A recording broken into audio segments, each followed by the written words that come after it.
Hi everyone, it's me again, Mrs. G. Today is another day and another mini vlog. Woo!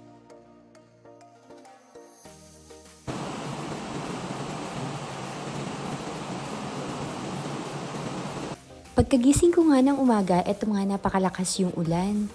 Sabi ko nga siguro blessings ito para sa ating lahat.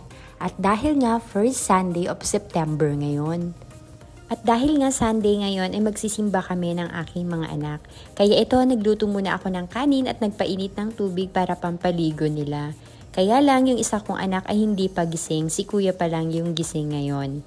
Gabi pa lang nagplansya na ako at prepare ko na yung mga damit namin ng mga bata.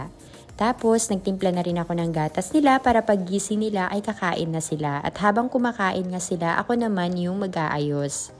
At dahil nga nakaligo na yung mga anak ko, eto naligo na rin ako habang kumakain sila. Sabi ko nga, bilis-bilisan na nilang gumalaw-galaw at dahil anong oras na. Tapos, mahirap pa ngayon dahil maulan-ulan, kailangan maaga kaming pumunta ng simbahan kasi nga baka maabutan kami ng ulan, hindi na kami makakaalis dito sa bahay. Kanina nga nagdalawang isip ako dahil nga malakas yung ulan, sabi ko hindi siguro kami makakapunta. Pero dahil nga tumigil na, eto nga gumayak na kami ng mabilisan.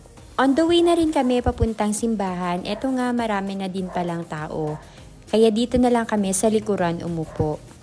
Pero kapag maaga kasi kami, sa may harapan talaga kami umuupo. And then pagkatapos nga ng mass, ayan, nagpapirma na sila sa mga mass card nila dahil kailangan nila yan sa school nila. Pagka-uwi nga namin ng bahay, eto tinuloy ko yung aking trabaho at hindi pa ako nakapaghugas ng pinggan kaya yung pinagkainan namin kanina. Kaya eto ngayon pa lang ako maghuhugas ng mga pinagkainan namin. At habang naglalaro nga yung mga anak ko, eto sinamantala ko namang nagpunas dito sa may kabilang kusina namin.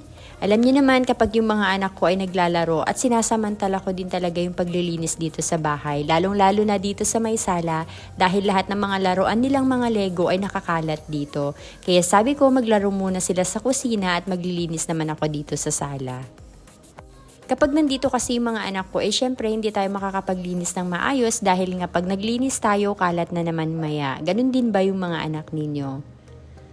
Lalong-lalo na yung mga Lego na napakaliliit kung saan-saan nila linalagay. Kaya ayan, lagi kong tinitignan at sinicheck yung mga sulok ng mga upuan namin dahil nga minsan nandun yung mga laruan nila. Napaupo nga ako dito sa may kusina namin at dahil nga yung mga halaman ko ay dry na yung kanilang lupa, sabi ko madiligan nga. Pagkatapos ko nga maglinis, eto nag-marinate lang ako ng ipa-fried chicken ko dahil ito yung uulamin namin ngayong lunch. At dahil nga request yan ng aking mga anak, so ayan, pagbibigyan natin sila. Alam nyo naman kapag mga bata ay favorite talaga nila yung fried chicken. O siya, hanggang dito na lang muna. Don't forget to like and share my video. Thank you for watching. Bye-bye!